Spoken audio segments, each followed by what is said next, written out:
설마 우리 집에서 같이 살자고 하시는 거 아니겠지? 진짜 생각만 해도 치가 떨려. 며느리의 치를 떠는 소리가 생생히 들렸습니다. 그나저나 어머니 집 처분하면 얼마나 나올까? 요즘 이 동네 시세가 꽤 올랐다던데? 남편이 죽고 제가 전 재산을 털어 사준 집에서 혹시나 제가 같이 살자고 할까봐 치를 떠는 것도 모자라 남은 제 재산마저 가져가려고 하는 거였어요. 저는 그날 이를 악물고 결심했습니다. 죽어도 욕먹는 삶은 이제 끝이라고요. 구독과 좋아요 버튼 꾹 눌러주시면 여러분께 더 많은 사연을 전해드리는데 큰 힘이 됩니다. 정숙은 올해로 67이 되었습니다. 평생을 가족을 위해 살아온 평범한 어머니였죠. 이른 아침부터 일어나 가족의 아침밥을 차리고 남편이 출근한 뒤에는 집안 구석구석을 정리하며 하루를 보내던 사람이었어요. 그녀의 손은 언제나 바빴고 그녀의 마음은 언제나 가족을 향해 있었습니다. 정숙에게는 하나뿐인 아들 민규가 있었어요. 36살이 된 아들은 그녀의 자랑이자 전부였죠. 민규가 대학을 졸업하고 직장을 잡고 결혼까지 하는 동안 정숙과 남편은 아들 뒷바라지를 위해 자신들의 노후 자금까지 아낌없이 쏟아부었습니다. 그들에게는 아들의 행복이 곧 자신들의 행복이었으니까요. 그리고 3년 전 정숙은 평생의 꿈을 이뤘습니다. 아들 내외에게 새 아파트를 사주는 것이었죠. 남편과 함께 모아온 전 재산을 털어 강남에 괜찮은 아파트를 마련했어요. 등기 서류를 준비하면서 정숙은 노후 대비와 증여세 절감을 위해 아파트 지분 중 절반은 자신의 명의로 남겨두고 나머지 지분은 아들 민규와 며느리 수연의 공동 명의로 넘겼습니다. 그날 정숙은 떨리는 손으로 등기 서류를 아들 내외에게 건넸어요. 정숙의 얼굴에는 환한 미소가 번졌고 남편도 옆에서 흐뭇한 표정을 짓고 있었죠. 하지만 며느리 수연의 반응은 예상과 전혀 달랐습니다. 수연이 서류를 받아들고는 잠시 살펴보더니 입술을 삐죽 내밀었어요. 어머니, 감사하긴 한데 아파트 평수가 생각보다 작네요.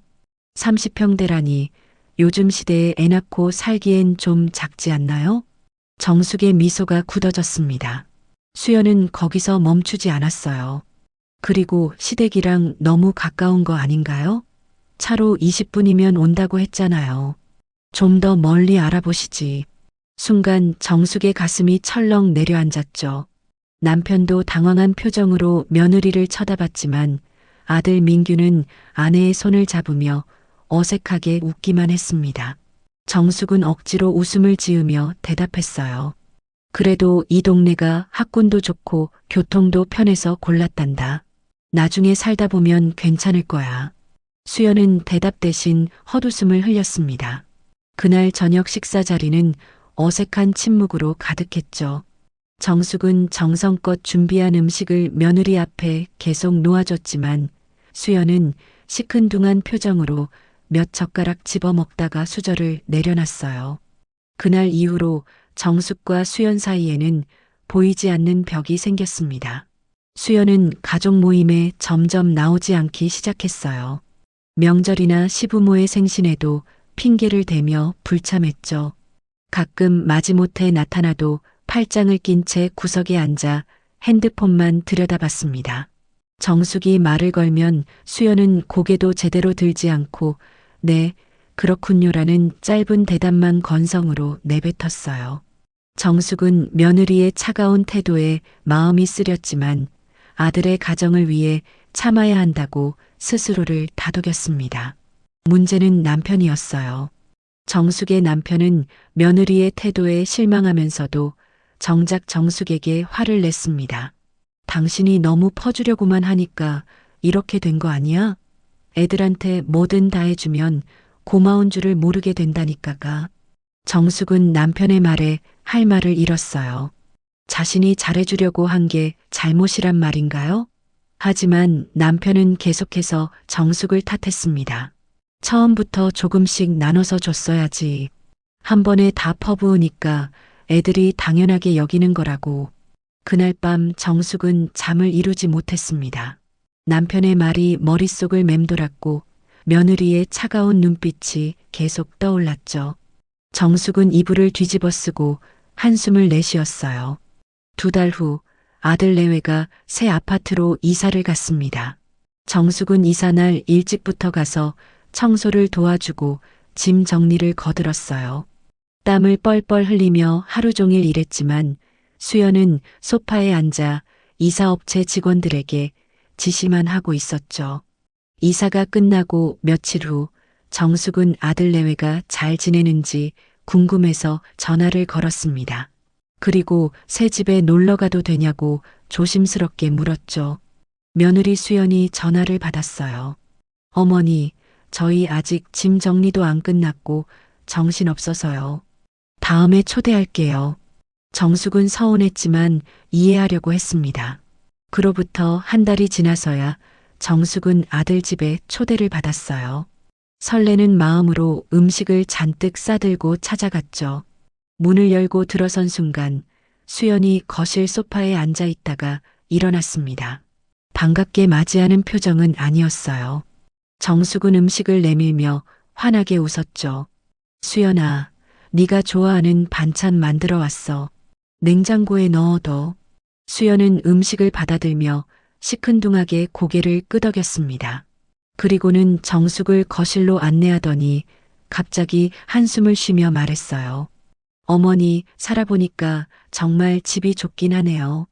방 하나는 창고로 쓸 수밖에 없을 것 같아요. 정숙의 얼굴에서 웃음이 사라졌습니다. 가슴이 철렁 내려앉았죠. 전 재산을 털어 마련해준 집이 좁다니요. 정숙은 입술을 깨물며 아무 말도 하지 못했어요. 수연은 정숙의 표정 따위는 신경 쓰지 않는다는 듯 계속 말을 이어갔습니다.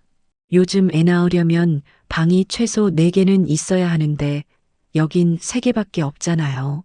나중에 더 넓은 데로 옮겨야 할 것 같아요. 정숙은 그저 고개만 끄덕이며 차를 한 모금 마셨습니다. 목구멍이 따가웠죠. 그날 정숙은 1시간도 채 있지 못하고 집으로 돌아왔어요. 집에 돌아오자마자 정숙은 방에 들어가 문을 닫았습니다. 가슴속에서 뭔가 무너져 내리는 기분이었죠. 정숙은 죽어도 욕을 먹는 상황이 억울했지만 아들의 평화를 위해서라도 참아야 한다고 스스로를 달랬어요. 며느리와 사이가 나빠지면 아들이 힘들어질 테니까요. 그렇게 정숙은 표면적으로만 관계를 유지하기 시작했습니다. 그런데 6개월 후 정숙의 남편이 쓰러졌어요. 갑작스러운 뇌졸중이었죠. 119가 출동하고 남편은 응급실로 실려갔습니다. 정숙은 떨리는 손으로 아들에게 전화를 걸었어요. 민규야, 아빠가 쓰러지셨어. 지금 대학병원 응급실이야. 민규는 놀란 목소리로 대답했습니다. 엄마, 제가 바로 갈게요. 정숙은 전화를 끊고 며느리에게도 연락했습니다. 하지만 수연의 반응은 달랐어요. 어머니, 오늘 제가 중요한 약속이 있어서요. 남편이 갈 거예요. 정숙은 믿을 수 없었습니다. 시아버지가 쓰러졌는데 중요한 약속이라니요. 정숙은 목소리를 떨며 다시 말했어요. 수연아, 아버지가 많이 위험하시대. 제발 같이 와줄 수 없겠니? 수연은 잠시 침묵하다가 차갑게 대답했습니다. 어머니, 죄송한데 정말 못 가요. 전화가 끊겼습니다. 정숙은 핸드폰을 든 채 그대로 멍하니 서 있었어요. 눈물이 주르륵 흘러내렸죠. 며느리에게서 느껴지는 차가움이 칼날처럼 가슴을 찔렀습니다. 남편은 3주간 입원 치료를 받았어요. 그 기간 동안 수연은 단 한 번도 병원에 오지 않았습니다. 민규는 일주일에 2~3번 들렀지만 오래 머물지는 않았죠. 정숙은 병실에서 혼자 남편을 간호하며 밤을 새웠어요. 어느 날 밤 남편이 정숙의 손을 잡았습니다. 남편의 손은 예전보다 훨씬 여위고 차가웠어요. 여보, 내 말 좀 들어봐. 남편의 목소리는 힘이 없었지만 단호했습니다. 민규한테 너무 기대지 마. 애들은 애들 인생이 있어. 당신 노후는 당신이 준비해야 돼. 정숙은 눈물을 훔치며 고개를 끄덕였어요. 남편은 계속 말을 이었습니다. 집은 당신 명의로 남겨둔 거 있잖아. 그거 절대 내놓지 마.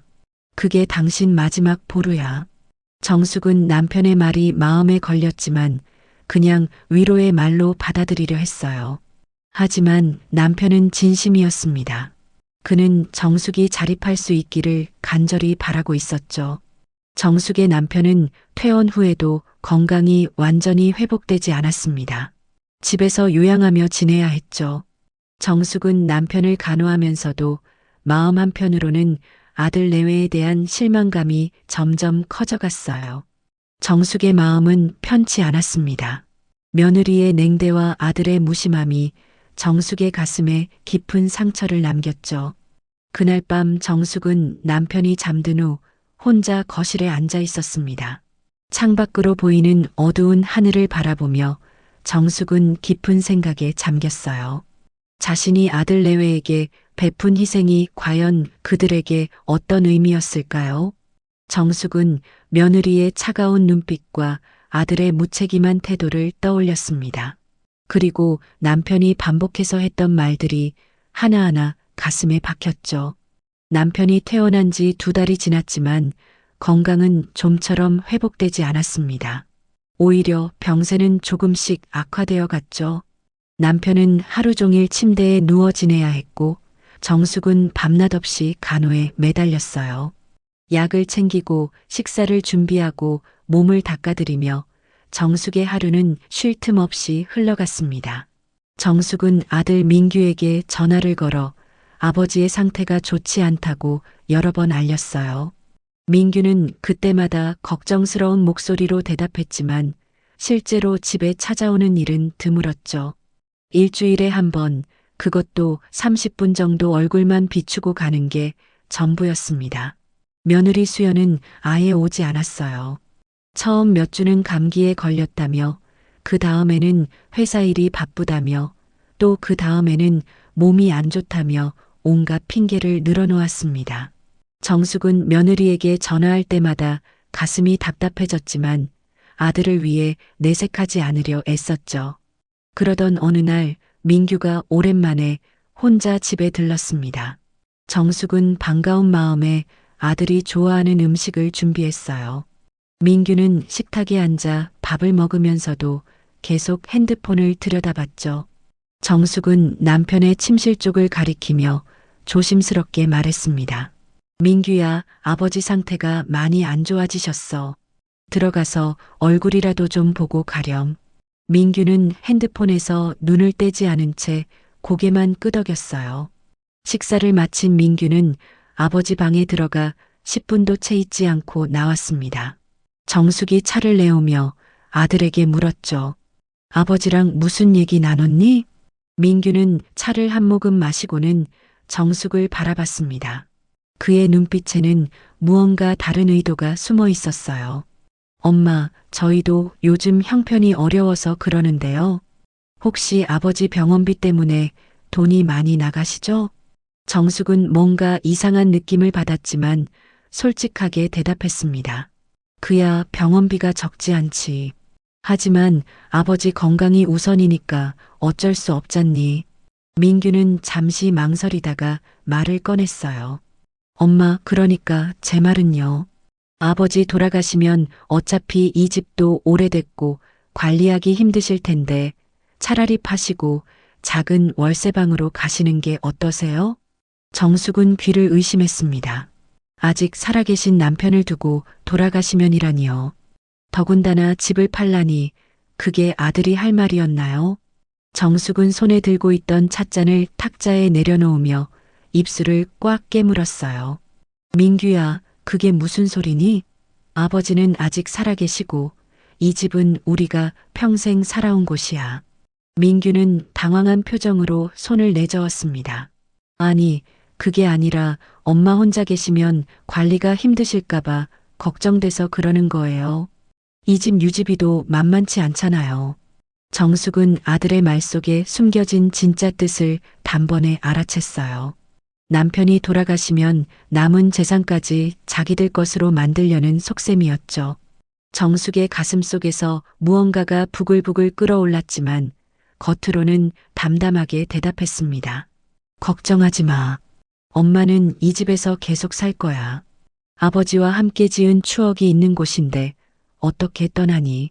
민규는 더 이상 말을 잇지 못하고 곧 집을 나섰어요. 정숙은 현관문이 닫히는 소리를 들으며 소파에 주저앉았습니다. 온몸에서 힘이 빠져나가는 것 같았죠. 정숙은 남편의 말이 맞았다는 걸 그제야 뼈저리게 깨달았어요. 그로부터 한 달 후 남편의 병세는 급격히 악화되었습니다. 의사는 이제 시간이 얼마 남지 않았다고 조심스럽게 말했어요. 정숙은 아들에게 전화를 걸었고 민규는 이번에는 수연과 함께 병원에 왔습니다. 하지만 수연은 병실 문 앞에서 발을 멈췄어요. 마스크를 턱까지 내리고는 병실 안을 힐끗 들여다보더니 복도 의자에 그대로 앉아버렸죠. 정숙이 나와서 수연에게 말했습니다. 수연아, 들어와서 아버지 얼굴 좀 봐. 수연은 고개를 저으며 손사래를 쳤어요. 어머니, 저 병원 냄새 맡으면 토할 것 같아요. 여기서 기다릴게요. 정숙은 더 이상 권하지 않았습니다. 권해봤자 소용없다는 걸 알았으니까요. 민규는 아버지 곁에 앉아 손을 잡았지만 15분도 채 되지 않아 수연이 있는 복도로 나갔어요. 정숙은 남편의 마른 손을 쓰다듬으며 눈물을 흘렸습니다. 남편은 가느다란 숨을 몰아쉬며 정숙을 바라봤어요. 말은 하지 못했지만 눈빛이 모든 걸 말해주고 있었죠. 정숙은 남편의 손을 꼭 잡으며 속삭였습니다. 여보, 제가 알았어요. 당신 말이 다 맞았어요. 이제 알겠어요. 남편은 정숙의 손을 힘없이 꾹 쥐었습니다. 그리고 그날 밤 정숙의 남편은 조용히 눈을 감았어요. 정숙은 남편의 이름을 부르며 울부짖었지만 남편은 돌아오지 않았습니다. 장례식장은 조문객들로 붐볐어요.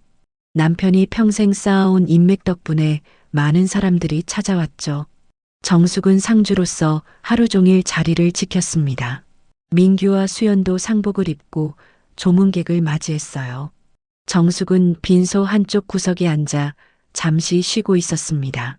그때 민규와 수연이 복도 쪽에서 나지막이 대화하는 소리가 들렸어요. 조문객들의 웅성거림 속에 섞여 있었지만 정숙의 귀에는 또렷하게 들렸죠. 수연이 민규의 팔을 툭툭 치며 속삭였습니다. 보험금은 얼마나 나온대? 민규가 주위를 살피며 작은 목소리로 대답했어요. 정확히는 모르겠는데 아마 꽤 될 거야. 수연이 다시 물었습니다. 그럼 그 집은 어머니 명의지? 민규가 고개를 끄덕이며 말했어요. 응, 근데 어머니 혼자 계시기엔 너무 크잖아. 나중에 얘기 꺼내봐야지. 정숙은 그들의 대화를 들으며 온몸이 굳어버렸습니다. 가슴속에서 무언가가 타들어가는 것 같았죠. 남편의 장례식장에서 아직 마무리도 하지 않았는데 재산 타령을 하고 있다니요. 정숙은 두 손을 꽉 쥐고 고개를 숙였어요. 눈물이 뚝뚝 떨어졌지만 소리내어 울지는 않았습니다. 정숙은 그저 입술을 깨물며 분노와 허무함을 삼켰죠. 장례식은 3일장으로 치러졌습니다. 마지막 날 관을 웅구차에 싣고 화장터로 향할 준비를 하던 순간이었어요. 수연이 정숙의 옆으로 다가와 팔짱을 끼듯 손을 잡았습니다. 어머니, 이제 혼자 계시면 많이 적적하시겠어요. 수연의 목소리는 걱정하는 것처럼 들렸지만 정숙은 그 말 속에 숨은 뜻을 정확히 알아챘어요. 혼자 큰 집에 계시지 말고 작은 곳으로 옮기라는, 남은 재산을 내놓으라는 은근한 압박이었죠. 정숙은 수연의 손을 뿌리치지 않고 그냥 차갑게 고개만 끄덕였습니다. 수연은 만족스러운 표정으로 다시 민규 옆으로 돌아갔어요. 화장이 끝나고 납골당에 남편의 유골을 안치한 후 정숙은 집으로 돌아왔습니다. 텅 빈 집은 너무나 조용했고 남편의 빈자리가 크게 느껴졌죠. 정숙은 거실 소파에 앉아 멍하니 벽을 바라봤어요. 얼마나 시간이 흘렀을까요? 정숙은 문득 남편의 유품을 정리해야겠다는 생각이 들었습니다. 서재로 들어가 남편의 책상 서랍을 열었어요. 낡은 수첩, 만년필, 그리고 작은 나무 상자가 들어 있었죠. 정숙은 상자를 꺼내 뚜껑을 열었습니다. 안에는 남편이 소중히 간직했던 물건들이 담겨 있었어요. 오래된 사진, 정숙이 쓴 편지, 그리고 명함 몇 장이 들어 있었죠. 정숙은 명함들을 하나씩 살펴봤습니다. 대부분 남편의 옛 동료나 거래처 사람들이었어요. 그런데 그 중 하나가 정숙의 눈길을 사로잡았습니다. 김성준 회장이라고 적힌 명함이었죠. 명함 뒷면에는 남편의 손글씨로 꼭 도움 청할 것이라고 메모되어 있었어요. 정숙은 명함을 손에 쥐고 한참을 들여다봤습니다. 남편이 왜 이 사람의 명함을 따로 보관해뒀을까요? 그리고 왜 꼭 도움을 청하라고 적어뒀을까요? 정숙은 명함을 가슴에 꼭 쥐고 깊은 생각에 잠겼어요. 밤이 깊어갔지만 정숙은 잠들 수 없었습니다. 머릿속에는 온갖 생각들이 소용돌이쳤죠. 아들 내외의 배신, 남편의 마지막 당부, 그리고 손에 쥔 명함까지. 정숙은 침대에 누워 천장을 바라보며 결심을 굳혀갔어요. 다음 날 아침 정숙은 명함을 꺼내 들고 전화기를 집어들었습니다. 손가락이 떨렸지만 정숙은 번호를 눌렀어요. 신호음이 3번 울리고 낮은 남자 목소리가 들렸죠. 여보세요? 정숙은 떨리는 목소리로 입을 열었습니다. 저 혹시 김성준 회장님이신가요? 저는 이준호 씨 아내 박정숙입니다. 김 회장과의 통화는 예상보다 길게 이어졌습니다. 정숙이 자신을 소개하자 김 회장은 깜짝 놀란 듯 목소리를 높였어요. 그는 남편의 부고 소식을 듣지 못했다며 진심 어린 애도를 표했죠. 김 회장은 과거 사업이 어려울 때 정숙의 남편에게 큰 도움을 받았다고 했습니다. 그 은혜를 평생 잊지 못하고 있었다며 부인에게 필요한 게 있다면 무엇이든 돕겠다고 말했어요. 정숙은 김 회장의 진심이 느껴졌습니다. 목소리에서 남편을 향한 존경심이 묻어났으니까요. 정숙은 조심스럽게 만남을 제안했고 김 회장은 흔쾌히 수락했어요. 이틀 후 시내 호텔 라운지에서 만나기로 약속을 잡았죠. 전화를 끄는 정숙은 한동안 멍하니 앉아 있었습니다. 남편이 왜 이 명함을 남겼는지 이제 조금 알 것 같았어요. 남편은 자신이 세상을 떠난 후 정숙이 혼자가 될 것을 알고 있었고 그녀를 도와줄 사람을 미리 준비해 둔 거였죠. 그날 저녁 늦게 민규와 수연이 집에 들렀습니다. 엄마가 걱정돼서 왔다고 했지만 정숙은 그들의 진짜 목적을 알고 있었어요. 정숙은 두 사람을 거실로 안내하고 차를 준비하러 부엌으로 들어갔습니다. 차를 우리면서 정숙은 거실에서 들리는 두 사람의 목소리에 귀를 기울였어요. 그들은 정숙이 부엌에 있는 줄 알고 목소리를 낮춰 대화하고 있었죠. 하지만 부엌과 거실 사이 문이 살짝 열려 있어서 대화 내용이 고스란히 들렸습니다. 수연이 짜증 섞인 목소리로 말했어요. 설마 어머니가 우리 집에 같이 살자고 하시는 거 아니겠지? 진짜 생각만 해도 치가 떨려. 민규가 아내를 진정시키듯 말했습니다. 걱정하지 마. 내가 어머니한테 혼자 지내시는 게 좋지 않냐고 몇 번이나 말씀드렸잖아. 어머니도 알아들으실 거야. 정숙은 찻잔을 들고 있던 손이 덜덜 떨렸습니다. 찻잔이 부딪히며 쨍그랑 소리가 났지만 두 사람은 눈치채지 못했어요. 정숙은 가슴을 쥐어뜯는 고통을 느끼며 부엌벽에 등을 기댔죠. 수연의 목소리가 다시 들렸습니다. 그나저나 이 집 처분하면 얼마나 나올까? 요즘 이 동네 시세가 꽤 올랐다던데. 민규가 작은 소리로 대답했어요. 글쎄, 한 7억은 될 거야. 어머니가 월세방으로 가시면 우리가 남은 돈 관리해 드려야지. 정숙은 더 이상 듣고 싶지 않았습니다. 차를 쟁반에 올려 거실로 나갔어요. 두 사람은 재빨리 대화를 끊고 태연한 표정을 지었죠. 정숙은 아무 일 없다는 듯 차를 내려놓으며 입가에 희미한 미소를 지었습니다. 차 식기 전에 마셔라. 민규와 수연은 고맙다며 차를 받아들었어요. 정숙은 그들의 얼굴을 찬찬히 바라봤습니다. 이제 정숙의 눈에는 분노도 슬픔도 보이지 않았어요. 그저 차갑고 단호한 결심만이 서려 있었죠. 30분쯤 앉아있던 두 사람은 곧 일어났습니다. 정숙은 현관까지 배웅하며 손을 흔들었어요. 문이 닫히는 순간 정숙의 얼굴에서 미소가 사라졌습니다. 이틀 후 정숙은 약속 장소인 호텔 라운지에 도착했습니다. 김 회장은 이미 와서 기다리고 있었어요. 60대 중반으로 보이는 그는 단정한 정장 차림에 온화한 인상이었죠. 김 회장은 정숙을 보자마자 자리에서 일어나 깊이 인사했습니다. 정숙 씨, 이렇게 뵙게 되어 영광입니다. 남편분이 돌아가셨다는 소식을 듣고 정말 가슴이 아팠습니다.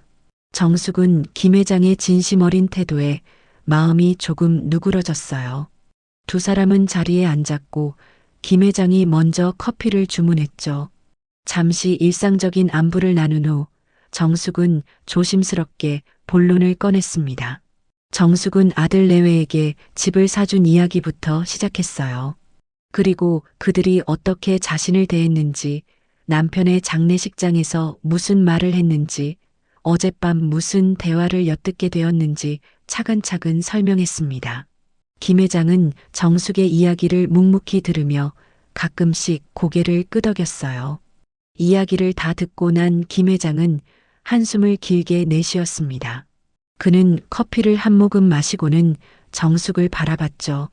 정숙 씨, 제가 법률 전문가는 아니지만 부동산 관련해서는 좀 알고 있습니다. 혹시 그 아파트 등기부등본 가져오셨나요? 정숙은 가방에서 서류 봉투를 꺼내 김 회장에게 건넸습니다. 김 회장은 안경을 고쳐 쓰고 서류를 꼼꼼히 살펴봤어요. 그의 눈이 어느 한 부분에 멈췄고 천천히 고개를 끄덕이더니 정숙을 바라봤습니다. 정숙 씨, 여기 보세요. 정숙 씨 지분이 절반으로 되어 있죠? 정숙이 고개를 끄덕였어요.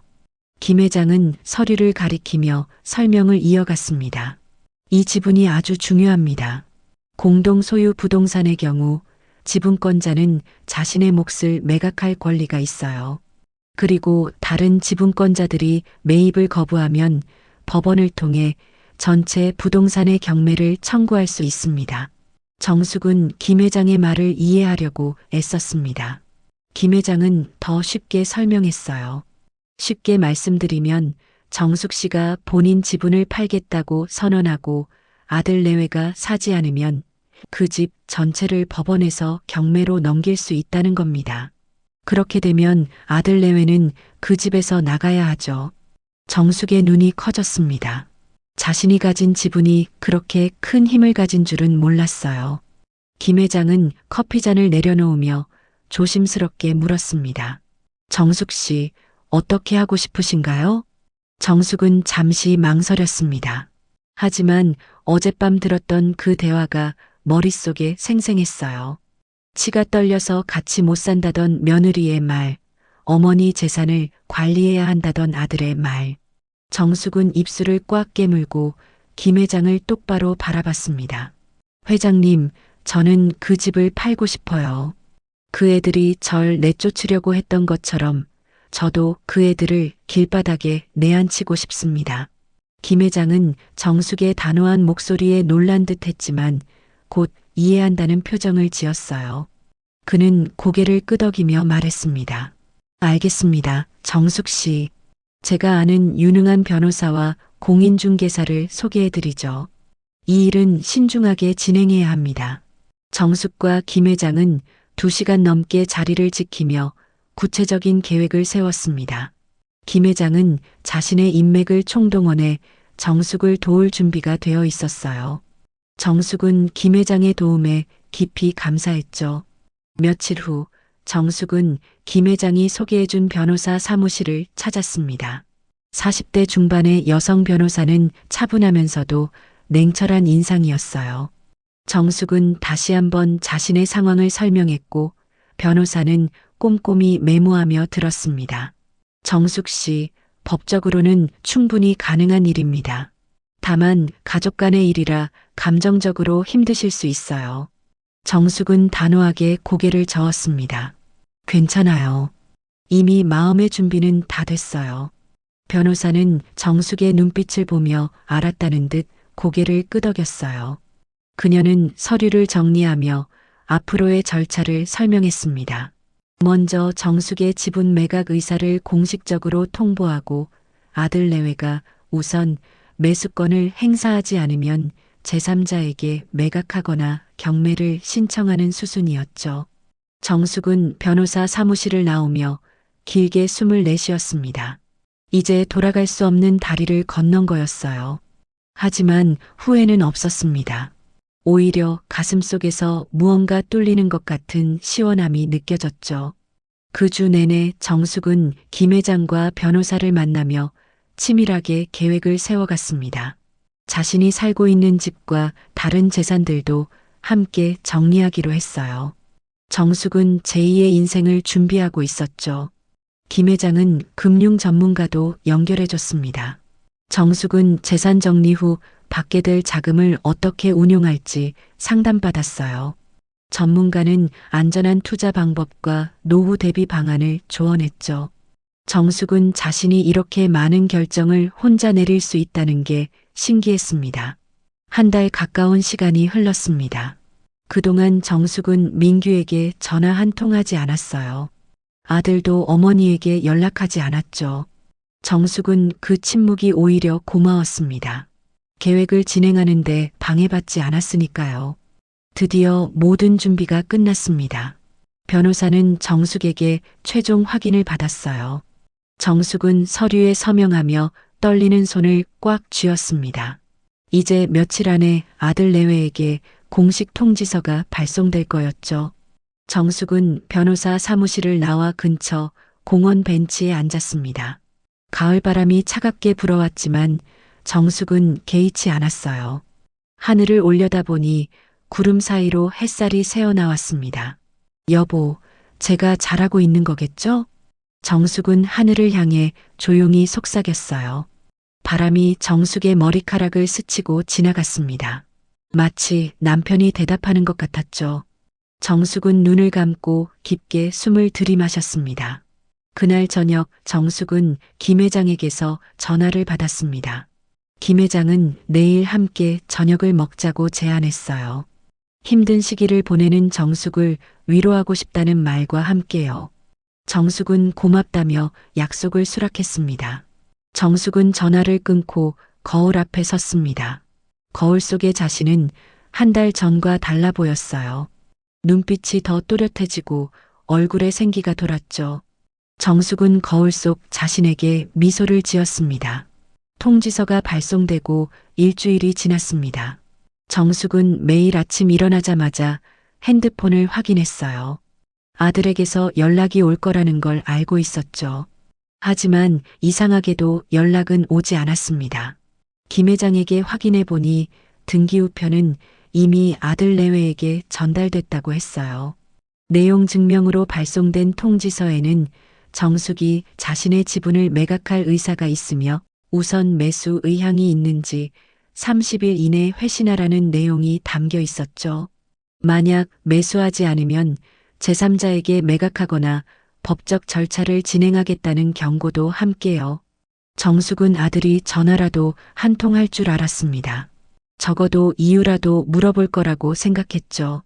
하지만 이틀이 지나고 사흘이 지나도 민규에게서는 아무런 연락이 없었어요. 정숙은 씁쓸한 웃음을 지었습니다. 아들은 어머니의 경고를 심각하게 받아들이지 않고 있었던 거예요. 그 사이 정숙은 자신이 살던 집도 매물로 내놓았습니다. 남편과 평생을 함께한 집이었지만 이제 그곳은 정숙에게 추억보다 고통이 더 많이 남아있는 공간이었어요. 김 회장이 소개해준 중개인은 일주일 만에 매수자를 찾아왔습니다. 시세보다 조금 낮은 가격이었지만 정숙은 흔쾌히 수락했어요. 정숙은 집을 정리하며 필요한 물건만 챙겼습니다. 오랜 세월 모아둔 것들을 하나하나 들여다보니 감회가 새로웠죠. 아들의 어린 시절 사진, 남편과 함께 찍은 여행 사진들이 상자 속에 가득했어요. 정숙은 사진들을 쓰다듬으며 한참을 앉아 있었습니다. 김 회장은 정숙의 집 정리를 돕기 위해 자주 들렀어요. 무거운 짐을 옮기고 버릴 것과 보관할 것을 분류하는 일을 함께 했죠. 김 회장은 말없이 묵묵히 일했고 정숙은 그의 배려가 고마웠습니다. 어느 날 저녁 짐을 정리하다 지친 정숙에게 김 회장이 물었어요. 정숙 씨, 이제 앞으로 어떻게 사실 생각이신가요? 혹시 계획 같은 거 세우셨어요? 정숙은 잠시 생각하다가 대답했습니다. 사실 젊었을 때 도자기 공예를 배운 적이 있어요. 그때 정말 재미있었거든요. 다시 해보고 싶어요. 김 회장의 얼굴에 환한 미소가 번졌어요. 그거 좋은 생각이네요. 제가 아는 곳에 작은 상가 건물들이 있는데 공방하기 딱 좋은 곳이 있어요. 같이 한번 보러 가시겠어요? 정숙은 고개를 끄덕였습니다. 가슴이 두근거렸어요. 새로운 시작에 대한 설렘이 느껴졌죠. 며칠 후 김 회장과 함께 공방 자리를 보러 갔습니다. 조용한 주택가 골목에 자리한 2층 건물이었어요. 1층은 넓은 작업실로 쓰기 좋았고 2층은 작은 전시 공간과 휴게실로 활용할 수 있었죠. 햇빛이 잘 들어오고 공기도 맑았습니다. 정숙은 한눈에 마음에 들었어요. 김 회장이 건물주와 연락해 임대 조건을 협의했고 정숙은 그 자리에서 계약을 결정했습니다.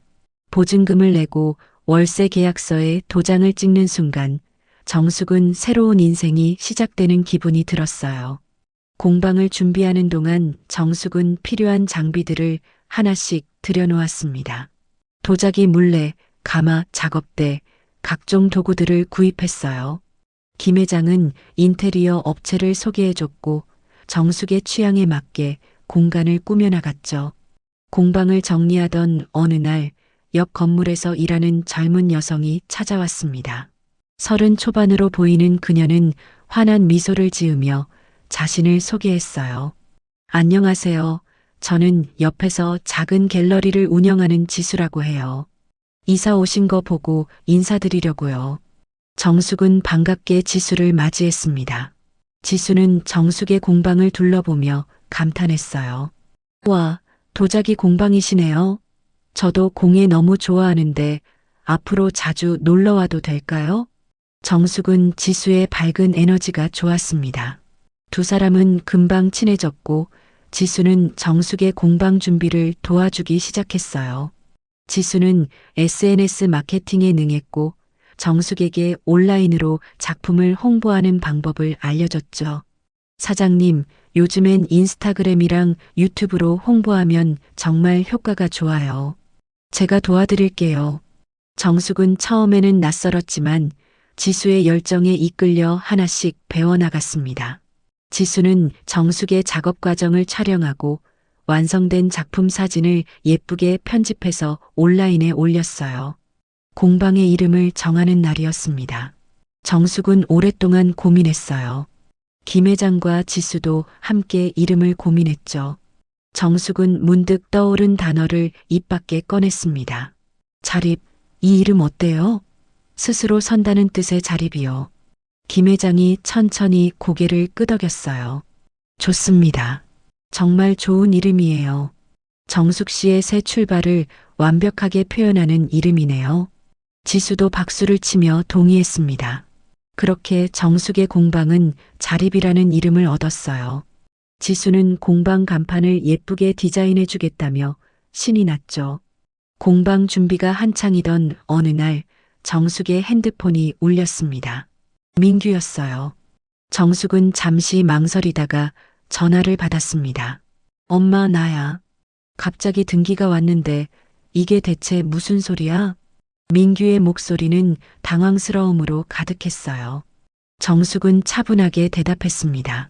내용 그대로야. 내 지분을 정리하려고 하는데 너희가 살 거면 사고 아니면 다른 방법을 쓸 거야. 민규가 다급하게 말했어요. 엄마, 우리가 무슨 돈으로 그걸 사요? 갑자기 왜 이러시는 거예요? 정숙은 냉정하게 답했습니다. 민규야, 너희가 나한테 이 집 팔고 월세방 가라고 했을 때 생각나니? 그때 내가 얼마나 가슴 아팠는지 아니? 전화 너머로 민규가 숨쉬는 소리만 들렸어요. 정숙은 말을 이었습니다. 나는 이제 내 인생을 살 거야. 너희한테 더 이상 기댈 생각도 없고 너희도 나한테 기대지 마. 정숙은 전화를 끊어버렸습니다. 손이 떨렸지만 후회는 없었어요. 김 회장이 옆에서 정숙의 어깨를 토닥였습니다. 그로부터 며칠 후 수연이 공방으로 찾아왔습니다. 정숙은 작업복을 입고 물레를 돌리고 있었어요. 수연은 문 앞에 서서 공방 안을 둘러봤죠. 어머니, 여기가 어디예요? 집은 어떡하시고요? 정숙은 물레를 멈추고 수연을 쳐다봤습니다. 수연의 얼굴은 창백했어요. 여기가 내가 앞으로 살 곳이야. 왜 왔니? 수연이 다가오며 말했어요. 어머니, 그 통지서 취소해 주세요. 우리 어떻게 그 돈을 마련해요? 제발이요. 정숙은 손을 닦으며 일어났습니다. 수연아, 너희가 나한테 어떻게 했는지 기억하니? 시아버지 돌아가셨을 때 장례식장에서 보험금 이야기하던 거 다 들었어. 수연의 얼굴이 하얗게 질렸어요.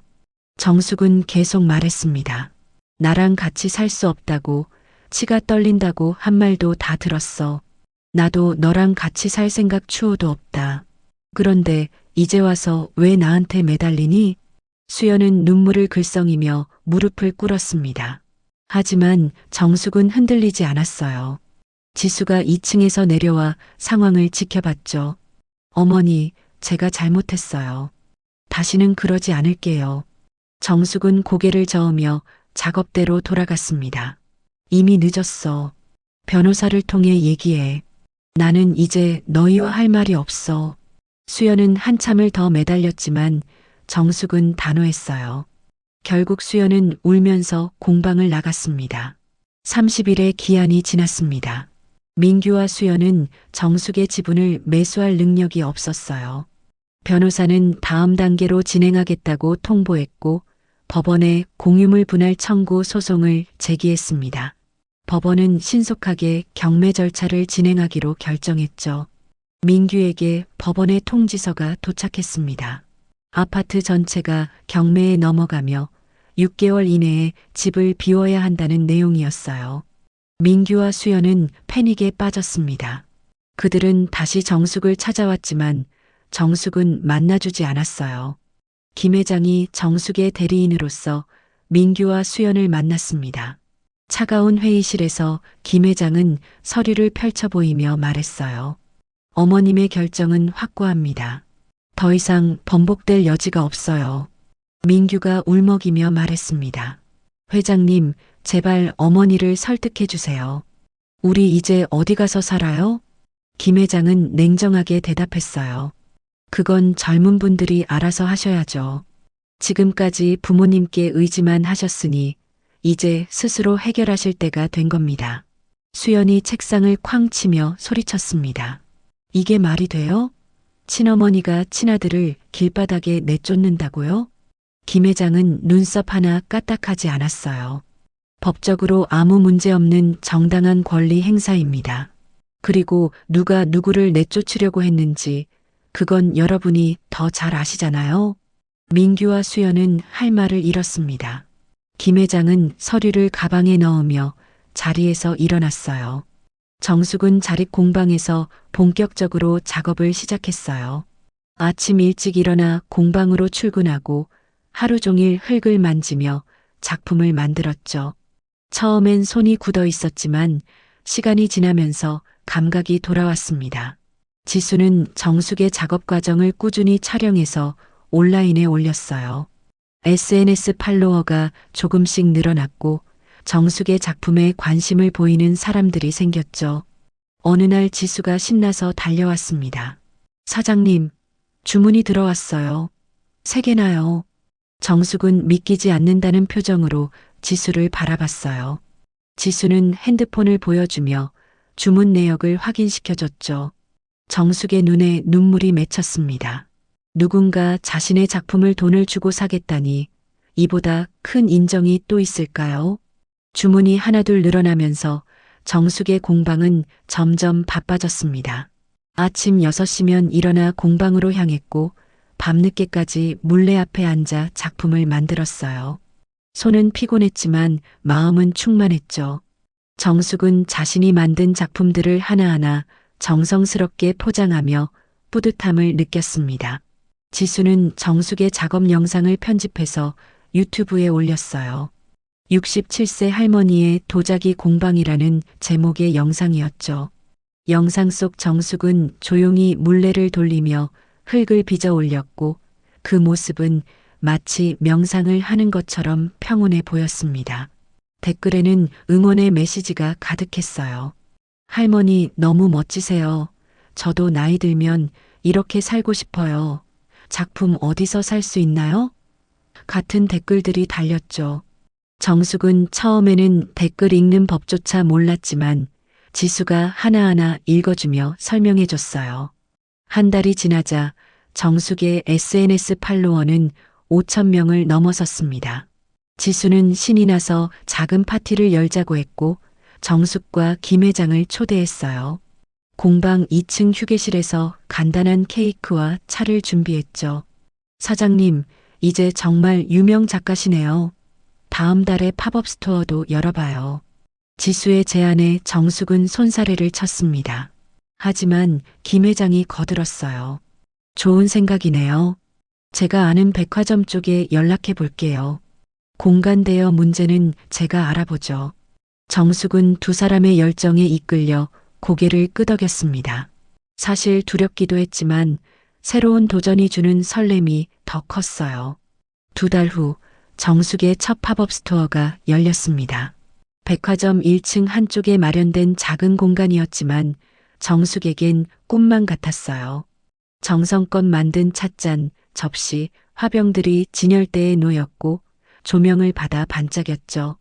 개장 첫날부터 사람들이 몰려들었습니다. 정숙은 팝업 스토어에 직접 나가 손님들을 맞이했어요. 한 중년 여성이 정숙의 찻잔을 들고 감탄했습니다. 작가님, 이 질감이 정말 독특해요. 손맛이 느껴져요. 정숙은 수줍게 웃으며 대답했어요. 제가 하나하나 손으로 만든 거예요. 같은 모양이 하나도 없답니다. 여성은 찻잔 세트를 구매했고 다른 손님들도 하나둘 작품을 집어들었어요. 오전 중에만 10개가 넘는 작품이 팔려나갔죠. 정숙은 신기하고도 감사했습니다. 팝업 스토어가 끝날 무렵 정숙의 작품은 거의 완판됐어요. 지수가 매출을 계산하며 환호성을 질렀죠. 정숙은 그 돈을 보며 눈물을 흘렸습니다. 이건 단순한 돈이 아니었어요. 정숙 자신의 가치를 인정받은 증표였죠. 김 회장은 팝업 스토어 성공을 축하하기 위해 정숙을 저녁 식사에 초대했습니다. 시내 조용한 한식당 개인실이었어요. 정숙은 오랜만에 외출복을 차려입고 나왔죠. 정숙 씨, 정말 대단하십니다. 이렇게 짧은 시간에 이만큼 성과를 내시다니요. 김 회장이 잔을 들며 축하 인사를 건넸어요. 정숙은 고개를 저으며 겸손하게 웃었습니다. 다 회장님 덕분이에요. 회장님이 도와주지 않으셨으면 저 어떻게 여기까지 왔겠어요. 김 회장은 부드러운 미소를 지었어요. 아닙니다. 제가 한 건 길을 안내해드린 것뿐이에요. 걸어온 건 정숙 씨 본인이시죠. 두 사람은 편안하게 식사를 했습니다. 김 회장은 과거 사업을 하며 겪었던 일들을 이야기했고 정숙은 젊은 시절 도자기를 처음 배웠을 때의 이야기를 들려줬어요. 대화는 자연스럽게 흘렀고 웃음소리가 끊이지 않았죠. 식사를 마치고 나오는 길에 김 회장이 조심스럽게 물었습니다. 정숙 씨, 혹시 부담스럽지 않으시다면 다음 주에도 저녁같이 하실 수 있을까요? 정숙은 잠시 망설이다가 고개를 끄덕였어요. 김 회장의 배려 깊은 태도가 편안했고 함께 있으면 외롭지 않았으니까요. 김 회장은 환하게 웃으며 정숙을 집까지 데려다 줬습니다. 그날 밤 정숙은 공방 2층 작은 방에 누워 천장을 바라봤어요. 가슴 한편이 따뜻했습니다. 복수를 계획할 때만 해도 이렇게 행복할 수 있을 거라곤 생각하지 못했죠. 다음 날 아침 변호사에게서 전화가 왔습니다. 아들 내외가 살던 아파트 매매 대금이 완전히 정리됐다는 소식이었어요. 정숙의 몫으로 들어온 금액도 모두 입금됐다고 했죠. 정숙 씨, 모든 법적 절차가 끝났습니다. 수고 많으셨어요. 변호사의 목소리가 전화기 너머로 들렸습니다. 정숙은 고맙다고 인사하고 전화를 끊었어요. 그리고 창밖을 바라보며 깊게 숨을 들이마셨죠. 이제 정말 끝이 난 거였습니다. 정숙은 복수가 완성됐다는 통쾌함을 느꼈어요. 하지만 동시에 아들에 대한 걱정도 밀려왔죠. 민규는 지금 어떻게 지내고 있을까요? 정숙은 고개를 저으며 그 생각을 떨쳐냈습니다. 이제 민규는 스스로 살아가는 법을 배워야 했어요. 그 시각 변두리의 낡은 빌라 2층 월세방에서 민규와 수연은 짐을 정리하고 있었습니다. 넓고 깨끗했던 아파트와는 비교도 안 되는 좁고 낡은 방이었어요. 곰팡이 냄새가 났고 벽지는 곳곳이 찢어져 있었죠. 수연은 짐을 풀다 말고 바닥에 주저앉았습니다. 눈물이 주르륵 흘러내렸어요. 민규는 아내를 보며 한숨만 내쉬었죠. 이게 다 누구 때문이야. 당신이 어머니한테 그렇게 함부로 굴지 않았으면 이렇게 안 됐어. 수연이 소리를 질렀습니다. 민규도 참고 있던 화가 폭발했어요. 내 탓이야? 당신이 집이 좁다고 시댁이 가깝다고 불평만 했잖아. 어머니한테 얼굴 한번 제대로 안 보이고.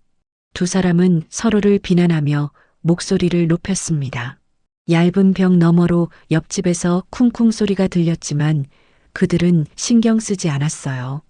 결국 수연이 울면서 방문을 쾅 닫고 나가버렸죠. 민규는 텅 빈 방에 혼자 남았습니다. 그는 창문 밖을 바라보며 자신의 처지를 깨달았어요. 한 달 전까지만 해도 멀쩡한 직장에 다니며 아파트에서 살았는데 이제는 백수의 월세방 신세였죠. 회사는 경영난을 이유로 민규를 명예퇴직 대상에 올렸습니다. 민규가 거부하자 회사는 다른 부서로 발령을 냈고 결국 민규는 스스로 사표를 냈어요. 집 문제로 스트레스를 받던 차에 회사 일까지 꼬이니 감당할 수 없었죠. 민규는 소파에 누워 하루 종일 TV만 봤습니다. 구직 사이트는 들어가 보지도 않았어요. 무기력감이 온몸을 짓눌렀죠. 수연은 밖에 나갔다가 저녁 늦게 돌아왔습니다. 얼굴이 퉁퉁 부어 있었어요. 밥은? 민규가 물었습니다. 수연은 대답도 하지 않고 방으로 들어가 문을 닫아버렸어요. 민규는 배달 앱을 켜서 치킨을 주문했죠. 남은 돈을 확인하니 100만 원도 채 안 됐습니다. 한 달이 지났습니다. 민규는 여전히 집에만 있었고 수연은 마트에서 단기 아르바이트를 구했어요. 하지만 급여는 월세와 생활비를 감당하기에도 빠듯했죠. 두 사람의 관계는 점점 악화됐습니다. 어느 날 민규의 대학 동창이 전화를 걸어왔어요. 투자 이야기를 꺼냈습니다. 가상화폐로 큰 돈을 벌 수 있다는 달콤한 제안이었죠. 민규는 처음에는 의심했지만 친구의 말에 점점 혹하기 시작했어요. 민규야, 지금 안 하면 평생 후회해. 나도 이걸로 3천 벌었어. 민규는 마지막 남은 돈과 신용카드 현금 서비스를 받아 투자했습니다. 친구가 알려준 코인을 샀죠. 처음 며칠은 가격이 올랐어요. 민규는 희망을 품었습니다. 이걸로 대박 나면 집도 다시 살 수 있을 거라고 생각했죠. 하지만 일주일 후 코인 가격이 폭락했습니다. 민규가 투자한 돈은 순식간에 10분의 1로 줄어들었어요. 민규는 핸드폰을 들고 멍하니 앉아 있었죠. 친구에게 전화를 걸었지만 받지 않았습니다. 민규는 더 큰 돈을 벌어야 한다는 강박에 사로잡혔어요. 사채업자를 찾아가 돈을 빌렸습니다. 이자는 월 20%였지만 민규는 신경 쓰지 않았죠. 이번에는 무조건 성공할 거라고 자신했어요. 사채로 빌린 돈을 다시 투자했습니다. 이번에는 아예 다른 코인이었어요. 하지만 결과는 똑같았죠. 일주일 만에 돈은 다시 증발했고 민규에게 남은 건 몇 천만 원이 넘는 빚뿐이었습니다. 수연이 민규의 사채 빚을 알게 된 건 사채업자가 집으로 찾아왔을 때였어요. 험상궂은 남자 2명이 월세방 문을 두드렸죠. 수연이 문을 열자 남자들은 민규를 찾았습니다. 이민규 씨 계신가요? 돈을 빌려갔으면 갚아야 될 거 아니야. 수연은 얼떨떨한 표정으로 민규를 불렀어요. 민규는 창백한 얼굴로 나와서 남자들에게 사정했죠. 조금만 시간을 주세요. 곧 갚을게요. 남자들은 비웃으며 2주 후에 다시 오겠다는 경고를 남겼어요. 문이 닫히자 수연이 민규를 향해 소리쳤습니다. 당신 미쳤어? 사채까지 썼어? 그 돈으로 뭐 한 거야? 민규는 고개를 숙인 채 아무 말도 하지 못했습니다. 수연은 민규의 멱살을 잡고 흔들었어요. 대답해. 그 돈 어디 갔냐고. 민규가 떨리는 목소리로 대답했어요. 투자했어. 다 날렸어. 수연은 민규를 밀쳐내고 주저앉았습니다. 온몸이 부들부들 떨렸어요. 수연은 양손으로 머리를 감싸쥐며 비명을 질렀죠. 아! 그날 밤 수연은 짐을 싸기 시작했습니다. 민규가 말렸지만 수연은 듣지 않았어요. 나 친정 갈 거야. 당신이랑은 더 이상 못 살아. 이혼하자. 민규는 수연의 손을 잡았습니다. 미안해. 제발 한 번만 더 기회를 줘. 수연은 민규의 손을 뿌리쳤어요. 하지만 막상 짐을 다 싸고 나니 갈 곳이 없었습니다. 친정도 형편이 어려웠고 친구들에게 신세지기도 싫었죠. 수연은 결국 짐을 다시 풀었습니다. 두 사람은 그날 이후 말도 하지 않았어요. 같은 방에 있어도 남남처럼 지냈죠. 민규는 사채업자의 독촉 전화를 피해 하루하루를 버텼습니다. 정숙은 이런 사실을 전혀 몰랐어요. 아들에게서 연락이 없었고 정숙도 먼저 연락하지 않았죠. 정숙은 공방일에 몰두하며 충실한 하루하루를 보냈습니다. 김 회장과는 일주일에 한두 번씩 저녁을 함께 했어요. 두 사람 사이에는 편안한 동지애 같은 것이 생겨났죠. 김 회장은 정숙의 이야기를 경청했고 정숙은 김 회장의 조언에 귀 기울였습니다. 어느 날 저녁 김 회장이 조심스럽게 말을 꺼냈어요. 정숙 씨, 아드님은 요즘 어떻게 지내시는지 아세요? 정숙은 고개를 저었습니다. 모르죠. 연락도 안 하니까요. 김 회장은 잠시 망설이다가 말했어요. 제 지인을 통해 들었는데 아드님이 요즘 많이 힘들어다더군요. 정숙은 잔을 내려놓았습니다. 가슴 한편이 불편했지만 표정은 담담했어요. 그래도 젊으니까 이겨낼 거예요. 이제는 스스로 해결할 때가 됐어요. 김 회장은 더 이상 말하지 않았습니다. 하지만 정숙은 그날 밤 잠을 설쳤어요. 아들의 얼굴이 계속 떠올랐죠. 정숙이 공방에서 새로운 찻잔 시리즈를 작업하던 어느 날 오후였습니다. 물레를 돌리며 흙을 빚어 올리는데 문 여는 소리가 들렸어요. 고개를 들어보니 수연이 서 있었죠. 얼굴은 헬쑥했고 눈가는 퀭하게 패여 있었습니다. 정숙은 물레를 멈추고 수연을 바라봤어요. 수연은 문 앞에서 한참을 망설이더니 천천히 안으로 들어왔죠. 정숙은 손을 닦으며 자리에서 일어났습니다. 수연이 정숙 앞에 섰어요. 그리고 갑자기 무릎을 꿇었습니다. 정숙은 당황스러웠지만 표정을 감췄죠. 수연의 눈에서 눈물이 주르륵 흘러내렸어요. 어머니 제발 저희 좀 살려주세요. 수연의 목소리는 떨리고 있었습니다. 정숙은 팔짱을 낀 채 수연을 내려다봤어요. 수연은 울먹이며 말을 이었죠. 민규가 사채를 썼어요. 투자한다고 돈을 빌렸는데 다 날렸어요.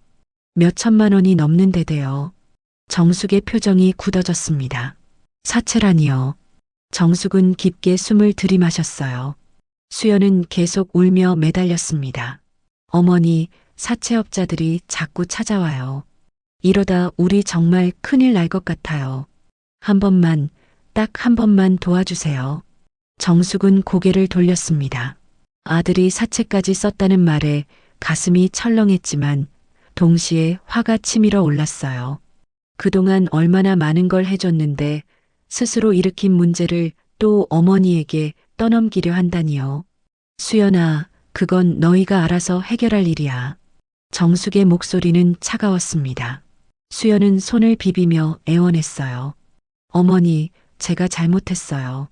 정말 잘못했어요. 이번에 도와주시면 다시는 어머니 앞에 안 나타날게요. 정숙은 작업대로 돌아가 앉았습니다. 수연의 말이 진심인지 거짓인지는 중요하지 않았어요. 정숙은 이미 너무 많은 걸 내어줬고 그 결과는 배신뿐이었으니까요. 일어나. 그리고 나가. 정숙이 단호하게 말했습니다. 수연은 일어나지 않고 바닥에 엎드렸어요. 어깨가 들썩이며 흐느꼈죠. 정숙은 수연을 외면한 채 다시 물레를 돌리기 시작했습니다. 한참 후에야 수연은 비틀거리며 일어났어요. 마지막으로 정숙을 바라봤지만 정숙은 작업에만 집중하고 있었죠. 수연은 결국 공방 문을 열고 나갔습니다. 문이 닫히는 소리가 유난히 크게 들렸어요. 정숙은 물레를 돌리던 손을 멈췄습니다. 가슴이 답답했어요. 수연의 절박한 모습이 자꾸만 떠올랐죠. 하지만 정숙은 고개를 저으며 다시 작업을 시작했습니다. 그날 밤 정숙은 잠을 이루지 못했어요. 침대에 누워 천장을 바라보며 온갖 생각이 머릿속을 휘저었죠. 아들이 사채를 썼다는 말이 계속 맴돌았습니다. 사채업자들은 무섭다는 걸 정숙도 알고 있었어요. 다음 날 아침 정숙은 평소보다 일찍 공방으로 갔습니다. 일에 집중하면 잡념이 사라질 거라고 생각했죠. 하지만 작업을 해도 마음이 편하지 않았어요. 아들의 얼굴이 자꾸 떠올랐습니다. 점심도 거른 채 오후까지 작업에 몰두했습니다. 정숙은 큰 화병을 만들고 있었어요. 손을 빠르게 움직이며 흙을 빚어 올렸죠. 그런데 갑자기 앞이 흐릿해졌습니다. 정숙은 물레를 멈추고 이마를 짚었어요. 어지럼증이 심하게 밀려왔죠. 숨이 가빠지고 식은땀이 등줄기를 타고 흘렀습니다. 정숙은 일어서려고 했지만 다리에 힘이 풀렸어요. 정숙은 바닥에 주저앉았습니다. 시야가 점점 좁아지고 귀에서 윙윙 소리가 났어요. 정숙은 작업대를 붙잡으려 했지만 손이 미끄러졌죠. 그리고 그대로 의식을 잃고 쓰러졌습니다. 얼마나 시간이 지났을까요? 정숙이 눈을 뜨니 하얀 천장이 보였어요. 낯선 곳이었죠. 고개를 돌리니 링거가 꽂혀 있었습니다. 병원이었어요. 정숙 씨 깨어나셨네요. 익숙한 목소리가 들렸습니다. 김 회장이었어요. 그는 병상 옆 의자에 앉아 있었죠. 얼굴에는 걱정이 가득했습니다. 회장님, 제가 어떻게... 정숙이 가느다란 목소리로 물었어요. 김 회장이 정숙의 손을 잡았습니다. 지수 씨가 공방에 들렀다가 쓰러져 계신 걸 발견했어요. 119 불러서 병원으로 왔어요. 정숙은 천천히 기억을 더듬었습니다. 어지러웠던 것, 숨이 가빴던 것이 떠올랐어요. 김 회장이 물 한 컵을 떠서 정숙의 입에 대주었죠. 의사 선생님이 곧 오실 거예요. 일단 안정을 취하세요. 정숙은 물을 조금 마시고 다시 눈을 감았습니다. 온몸이 무거웠어요. 얼마 후 의사가 들어왔습니다. 40대 중반의 여의사였죠. 환자분, 정신 차리셨네요. 검사 결과가 나왔는데요. 심각한 고혈압이 있으십니다. 의사가 차트를 보며 설명했어요. 정숙의 혈압은 위험 수치까지 올라가 있었고 방치하면 뇌출혈이나 심근경색으로 이어질 수 있다고 했죠. 최근에 스트레스를 많이 받으셨나요?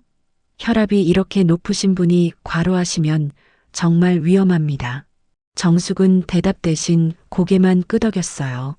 의사는 당분간 입원 치료가 필요하다고 했습니다.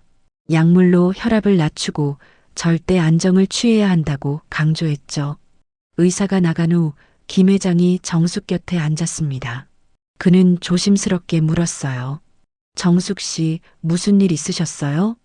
요즘 안색이 안 좋으시더라고요. 정숙은 잠시 망설이다가 수연이 찾아왔던 일을 이야기했습니다.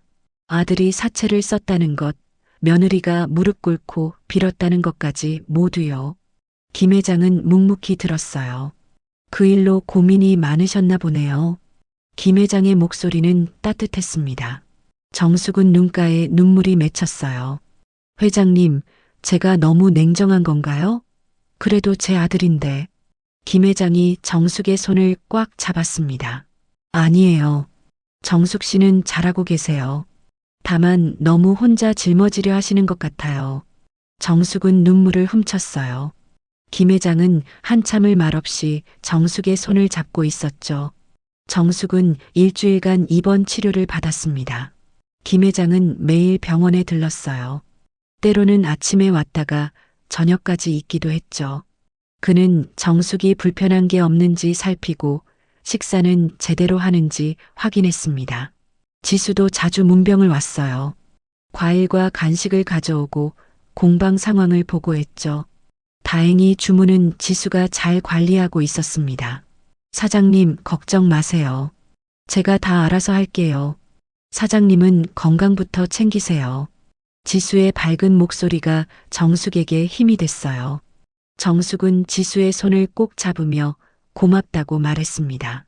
어느 날 저녁 김 회장이 평소보다 늦게 병실에 들렀어요. 손에는 공방 장부를 들고 있었죠. 정숙이 입원한 동안 김 회장은 공방의 재정 상태를 꼼꼼히 점검해뒀던 거예요. 정숙 씨, 공방 운영은 잘 되고 있어요. 수익도 안정적이고요. 걱정하지 마세요. 김 회장의 말에 정숙은 안도의 한숨을 내쉬었습니다. 하지만 마음 한편은 여전히 무거웠어요. 김 회장은 정숙의 표정을 읽었죠. 아드님 생각하고 계시죠? 정숙이 고개를 끄덕였습니다. 김 회장은 의자를 당겨 앉으며 천천히 말했어요. 정숙 씨, 제 생각을 말씀드려도 될까요? 정숙이 김 회장을 바라봤어요. 김 회장은 신중하게 말을 이어갔습니다. 아드님의 빚을 갚아주시는 건 임시 방편일 뿐이에요. 또다시 같은 일이 반복될 겁니다. 진짜 도움은 그들이 스스로 일어설 수 있게 만드는 거예요. 정숙은 김 회장의 말을 곱씹었어요. 김 회장이 계속 말했습니다. 조건부로 도와주세요. 빚을 갚아주되 그들이 앞으로 자립할 수 있는 구조를 만들어주는 거죠. 그게 진짜 교육입니다. 정숙의 눈빛이 달라졌어요. 김 회장의 말이 가슴에 와닿았죠. 단순히 돈을 주는 게 아니라 그들이 변할 수 있는 기회를 주는 거였습니다. 어떻게 하면 될까요? 정숙이 물었어요. 김 회장은 미소를 지으며 대답했습니다. 제가 도와드리죠.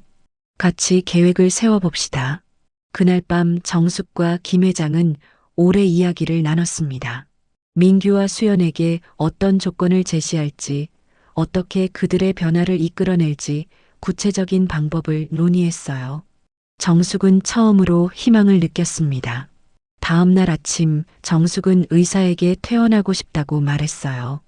의사는 아직 이르다며 만류했지만 정숙은 고집했죠. 결국 의사는 약을 처방해주며 절대 무리하지 말라고 당부했습니다. 퇴원하는 날 김 회장이 차를 가지고 왔어요. 정숙은 병원을 나서며 깊게 숨을 들이마셨습니다. 맑은 공기가 폐 속으로 들어왔어요. 회장님, 고마워요. 정말 많이 도와주셨어요. 정숙이 진심을 담아 말했습니다. 김 회장은 부드럽게 웃으며 차 문을 열어줬어요. 당연한 일 했을 뿐이에요. 이제 아드님 일 해결하러 가시죠. 정숙은 차에 올라타며 창밖을 바라봤습니다. 거리의 풍경이 새롭게 보였어요. 정숙은 이제 마지막 교육을 시작할 준비가 됐습니다. 공방으로 돌아온 정숙은 지수에게 며칠간 쉬겠다고 말했어요. 그리고 변호사에게 전화를 걸었습니다. 민규와 수연을 만날 자리를 마련해달라고 부탁했죠. 변호사는 사흘 후 오전 10시에 약속을 잡았어요. 장소는 변호사 사무실이었습니다. 정숙은 그날까지 준비할 게 많았죠. 김 회장과 함께 조건부 지원 계획을 문서로 만들었어요. 약속 전날 밤 정숙은 서류들을 다시 한번 점검했습니다. 경제적 자립계획서 제출 조건, 이혼 소송 철회각서, 3년간의 자립기간 설정까지 꼼꼼히 적혀 있었어요. 정숙은 서류를 덮으며 창밖을 바라봤습니다.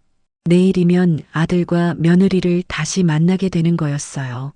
정숙의 가슴이 두근거렸지만 이번에는 흔들리지 않을 자신이 있었습니다. 약속 당일 아침 정숙은 평소보다 일찍 일어났습니다. 거울 앞에 서서 단정하게 옷을 차려입었어요. 검은색 블라우스에 회색 바지를 입고 머리는 깔끔하게 빗어 올렸죠. 정숙은 거울 속 자신을 바라보며 깊게 숨을 들이마셨습니다. 김 회장이 공방 앞에 차를 대고 기다리고 있었어요. 차에 오르자 김 회장이 정숙을 바라봤습니다. 준비되셨어요? 정숙은 고개를 끄덕였어요. 변호사 사무실까지 가는 30분 동안 두 사람은 많은 말을 하지 않았습니다. 하지만 침묵이 불편하지 않았어요. 변호사 사무실에 도착하니 민규와 수연이 이미 와 있었습니다. 두 사람은 회의실 구석에 나란히 앉아 있었어요.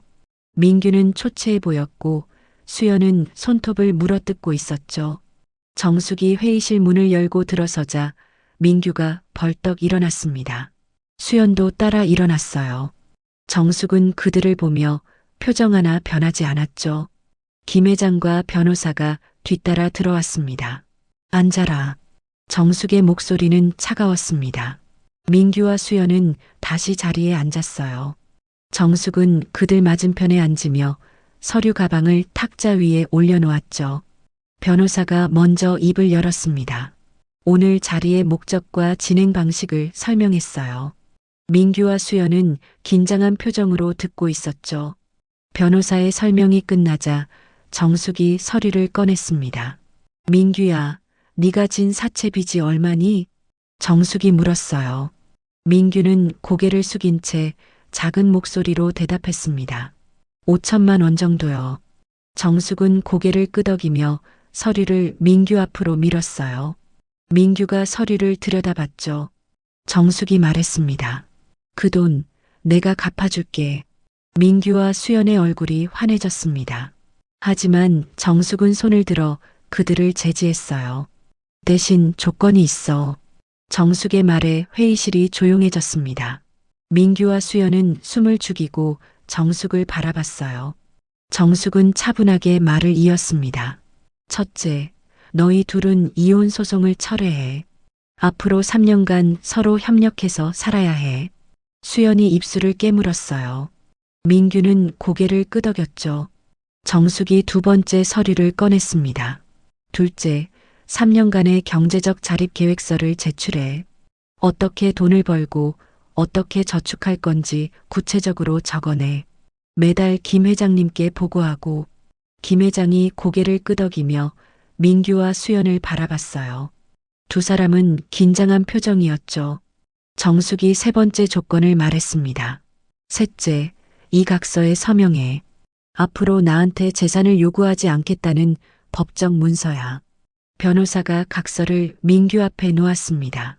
민규는 서류를 읽으며 손을 떨었어요. 정숙은 그런 아들을 보며 마음 한편이 아팠지만 표정을 굳게 유지했죠. 엄마. 민규가 떨리는 목소리로 불렀습니다.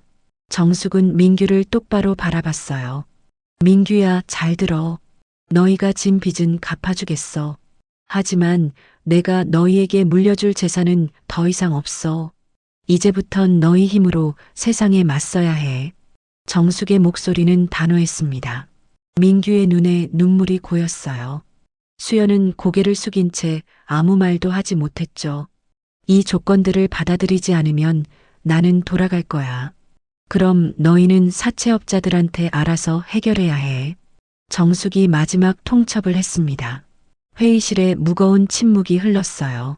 민규와 수연은 서로를 바라봤죠. 수연이 먼저 고개를 끄덕였고 민규도 따라 끄덕였습니다. 받아들이겠습니다. 민규가 말했어요. 정숙은 펜을 민규에게 건넸습니다. 민규는 떨리는 손으로 각서에 서명했어요. 수연도 옆에서 함께 서명했죠. 서명이 끝나자 김 회장이 입을 열었습니다. 제가 앞으로 3년간 두 분의 자립 과정을 지켜볼 겁니다. 매달 계획서를 제출하시고 실천 여부를 보고하세요. 약속을 어기면 정숙 씨의 지원은 즉시 중단됩니다. 민규와 수연은 고개를 숙였어요. 김 회장은 차분하게 앞으로의 절차를 설명했죠. 매달 첫째 주 월요일에 만나 보고하고 문제가 있으면 함께 해결 방안을 찾는다는 내용이었습니다. 회의가 끝나고 정숙은 자리에서 일어났어요. 민규가 다가와 정숙 앞에 섰습니다. 민규의 눈에서 눈물이 뚝뚝 떨어졌어요. 엄마, 정말 죄송해요. 제가 너무 못났어요. 정숙은 아들의 어깨에 손을 올렸습니다. 그리고 조용히 말했어요. 민규야, 이제라도 깨달았으면 됐어. 앞으로 잘 살아라. 정숙은 더 이상 말하지 않고 회의실을 나왔습니다. 복도를 걸으며 정숙은 눈물을 닦았죠. 김 회장은 말없이 정숙 곁을 걸었습니다. 이틀 후 김 회장은 사채업자를 직접 만났어요. 정숙이 준 돈으로 민규의 빚을 일시불로 청산했죠.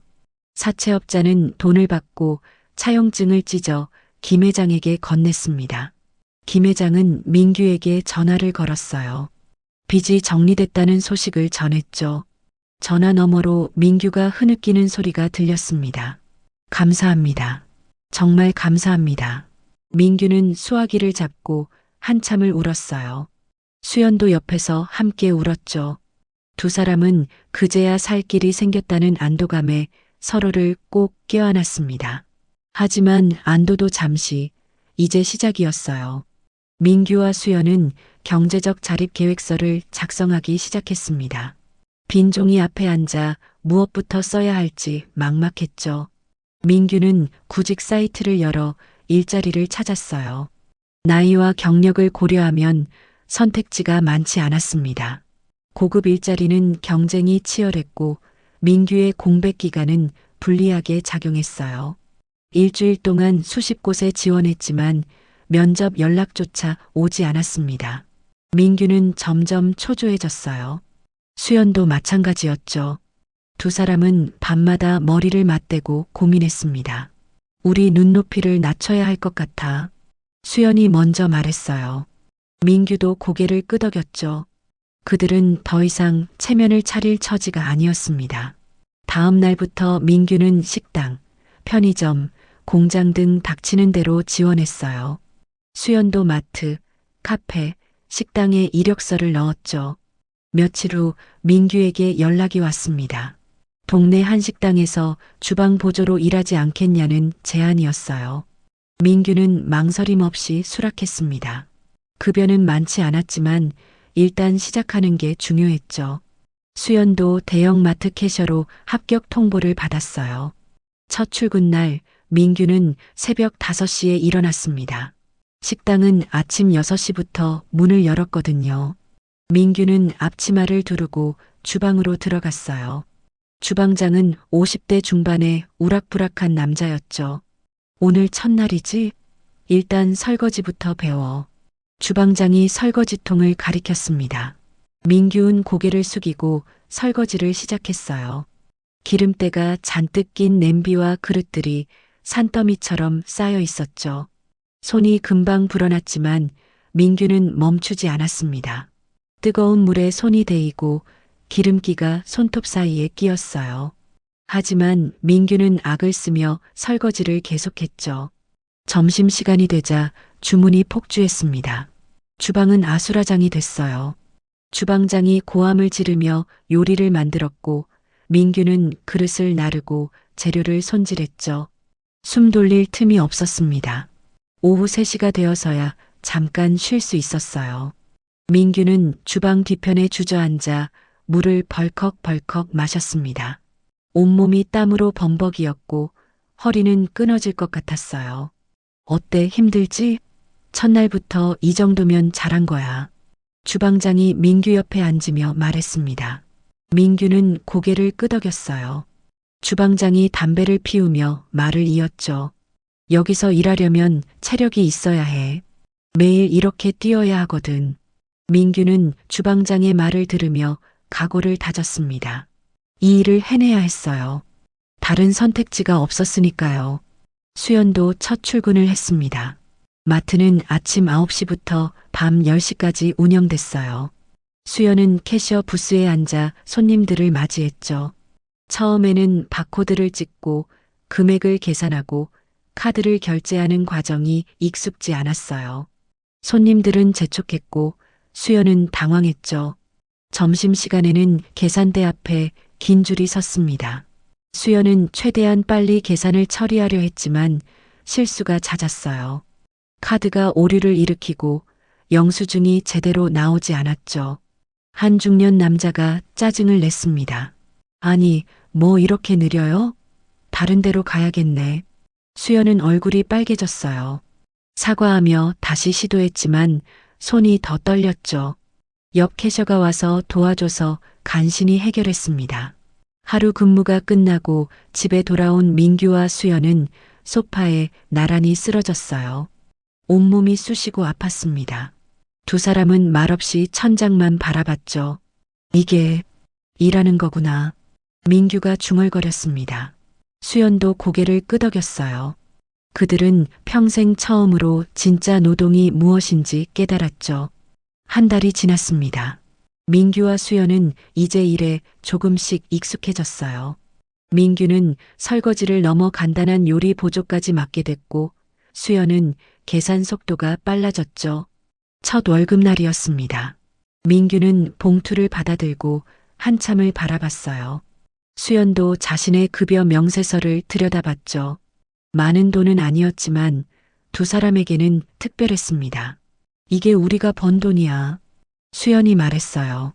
민규는 눈물이 핑 돌았죠. 그들은 처음으로 자신들의 노동으로 돈을 벌었다는 자부심을 느꼈습니다. 그날 저녁 민규와 수연은 경제적 자립 계획서를 작성했어요. 한 달간의 수입과 지출을 정리하고 앞으로의 저축 계획을 세웠죠. 비록 저축액이 크지 않았지만 시작이 중요했습니다. 다음 주 월요일 민규와 수연은 김 회장을 만났습니다. 김 회장은 그들의 계획서를 꼼꼼히 읽어봤어요. 그리고 고개를 끄덕이며 말했죠. 잘하고 계시네요. 이 정도면 앞으로 충분히 해낼 수 있을 겁니다. 김 회장의 칭찬에 민규와 수연은 힘을 얻었습니다. 김 회장은 몇 가지 조언을 더해줬어요. 지출을 줄이는 방법, 알뜰하게 장을 보는 법, 작은 재테크 방법까지 친절하게 알려줬죠. 2달이 지나고 3달이 지났습니다. 민규와 수연은 꾸준히 일했어요. 힘들었지만 포기하지 않았죠. 주방장은 민규의 성실함을 인정해 조리 보조로 승진시켜줬고 수연은 캐셔 팀장으로 발탁됐습니다. 급여도 조금씩 올랐어요. 민규와 수연은 매달 30만 원씩 저축했습니다. 통장 잔고가 쌓여가는 걸 보며 뿌듯함을 느꼈죠. 어느 날 저녁 민규는 편지지를 꺼냈습니다. 그리고 펜을 들어 천천히 글을 쓰기 시작했어요. 정숙에게 보내는 편지였죠. 민규는 편지에 그동안의 마음을 담았습니다. 어머니께 얼마나 죄송한지, 어머니의 가르침을 이제야 깨달았다는 내용이었어요. 그리고 감사하다는 말을 여러 번 적었죠. 편지를 다 쓰고 민규는 봉투에 넣어 봉했습니다. 그리고 다음 날 아침 우체통에 넣었어요. 정숙에게 전해지길 바라며 우체통을 한참 바라봤죠. 일주일 후 정숙은 공방에서 민규의 편지를 받았습니다. 정숙은 편지를 읽으며 눈물을 흘렸어요. 아들이 변하고 있다는 게 느껴졌죠. 정숙은 편지를 가슴에 안으며 고개를 끄덕였습니다. 세월은 강물처럼 흘러 3년이 지났습니다. 민규와 수연은 그 시간 동안 단 하루도 빠짐없이 일했어요. 새벽에 일어나 밤늦게까지 일하며 돈을 모았죠. 작은 월세방에서 시작한 그들의 삶은 조금씩 변화하고 있었습니다. 민규는 식당 주방에서 3년을 버텼어요. 처음엔 설거지만 했지만 이제는 주방장을 보조하며 요리를 배우고 있었죠. 주방장은 민규의 성실함을 높이 평가했고 메뉴 개발에도 민규의 의견을 물었습니다. 수연도 마찬가지였어요. 마트 캐셔에서 시작했지만 이제는 매장 부주임까지 올랐죠. 매출 관리와 직원 교육까지 담당하며 책임감을 배워나갔습니다. 두 사람은 매달 월급을 받으면 정확히 반을 저축했어요. 통장 잔고는 조금씩 늘어갔어요. 민규와 수연은 매달 김 회장을 만나 보고했습니다. 수입과 지출 내역을 정리한 계획서를 제출했고 김 회장은 격려와 조언을 아끼지 않았어요. 그는 진심으로 두 사람의 변화를 응원하고 있었죠. 3년이 채워지는 마지막 달 민규와 수연의 통장에는 2천만 원이 모여 있었습니다. 두 사람은 그 돈을 보며 믿기지 않는다는 표정을 지었어요. 자신들의 손으로 이만큼을 모았다는 게 신기했죠. 어느 날 저녁 민규가 수연에게 말했습니다. 우리 이 돈으로 뭔가 시작해보는 거 어때? 수연이 민규를 바라봤어요. 민규는 진지한 표정이었죠. 내가 주방에서 배운 게 꽤 많아. 간단한 분식 정도는 할 수 있을 것 같아. 작은 가게라도 하나 차려보면 어떨까? 수연은 잠시 생각했습니다. 그리고 천천히 고개를 끄덕였어요. 좋아. 해보자. 우리 힘으로. 두 사람은 매물을 알아보기 시작했습니다. 큰 가게는 엄두가 나지 않았지만 작은 분식집 정도는 가능할 것 같았어요. 한 달 동안 여러 곳을 둘러본 끝에 동네 골목에 위치한 작은 점포를 발견했죠. 보증금 500만 원에 월세 50만 원이었습니다. 10평 남짓한 공간이었지만 위치가 나쁘지 않았어요. 근처에 학교와 주택가가 있어서 유동 인구가 제법 됐죠. 민규와 수연은 계약을 했습니다.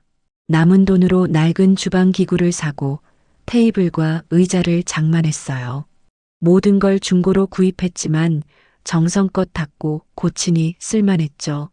가게 이름을 정하는 날이었어요. 민규와 수연은 오래 고민했습니다. 수연이 조심스럽게 제안했어요. 새 출발 분식, 이 이름 어때? 민규는 잠시 생각하더니 고개를 끄덕였습니다. 두 사람에게 딱 맞는 이름이었죠.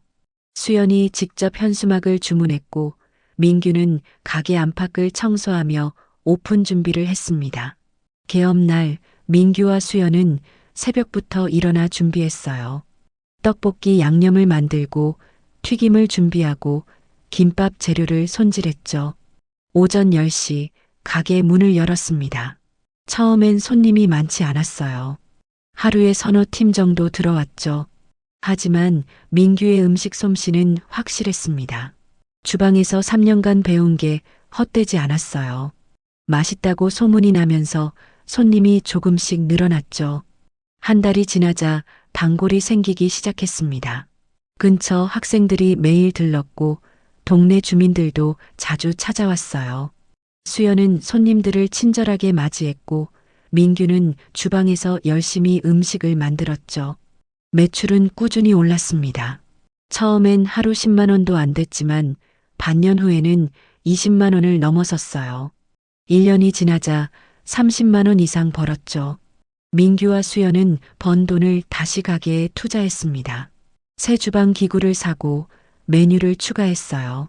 민규는 새로운 레시피를 개발했고 수연은 배달 앱에 가게를 등록했죠. 배달 주문도 들어오기 시작했습니다. 새 출발 분식은 이제 동네에서 제법 알려진 맛집이 됐어요. SNS에 후기가 올라오고 블로거들이 찾아왔죠. 민규와 수연은 바쁘지만 행복했습니다. 어느 일요일 오후 민규와 수연은 가게 문을 닫고 어딘가로 향했어요. 손에는 정성껏 준비한 음식이 가득 담긴 보자기가 들려 있었죠. 그들이 도착한 곳은 정숙의 자립 공방이었습니다. 공방은 3년 전보다 훨씬 커져 있었어요. 본래 건물 옆에 새 건물이 더 생겼고 간판도 새로 단 듯 반짝였죠. 자립공예교육센터라고 쓰여 있었습니다. 민규가 문을 열고 들어서자 익숙한 흙 냄새가 났습니다. 1층에는 여러 명의 여성들이 물레 앞에 앉아 작업하고 있었어요. 모두 50대에서 70대로 보이는 분들이었죠. 지수가 2층에서 내려오다 민규와 수연을 발견했습니다. 어머, 민규 씨, 수연 씨, 오셨네요. 사장님 2층에 계세요. 민규와 수연은 2층으로 올라갔어요. 정숙은 창가 자리에 앉아 작은 찻잔을 만들고 있었습니다. 햇살이 정숙의 옆 얼굴을 비추고 있었죠. 정숙은 3년 전보다 더 편안하고 밝은 표정이었습니다. 어머니, 민규가 조심스럽게 불렀어요. 정숙은 고개를 들어 아들을 바라봤습니다. 그리고 환하게 웃으며 손을 닦았죠. 왔구나. 앉아라. 민규와 수연은 정숙 앞에 앉았습니다. 수연이 보자기를 풀며 말했어요. 어머니, 저희가 가게에서 만든 음식이에요. 맛 좀 봐주세요. 보자기 안에는 김밥, 떡볶이, 튀김이 가지런히 담겨 있었어요. 정숙은 음식을 보며 고개를 끄덕였습니다. 너희가 만든 거야? 그래, 고맙다. 정숙이 김밥을 하나 집어먹었어요. 민규와 수연은 긴장한 표정으로 정숙을 바라봤죠. 정숙은 천천히 씹으며 맛을 음미했습니다.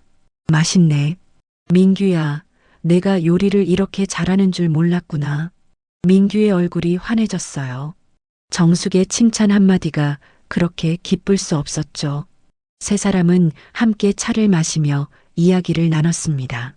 민규와 수연은 가게 운영 이야기를 했고 정숙은 공방 확장 이야기를 들려줬어요. 대화는 자연스럽게 흘렀고 웃음소리가 끊이지 않았습니다. 정숙은 아들과 며느리가 완전히 달라졌다는 걸 느꼈어요. 눈빛이 달랐고 말투가 달랐죠. 무엇보다 둘 사이의 관계가 달라졌습니다. 서로를 의지하고 존중하는 모습이 역력했어요. 민규가 조심스럽게 말했습니다. 어머니, 정말 감사해요. 어머니가 아니었으면 우리 여기까지 못 왔을 거예요.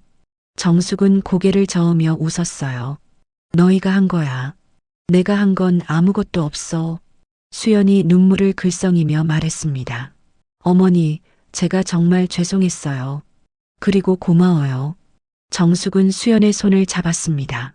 더 이상 말은 필요하지 않았어요.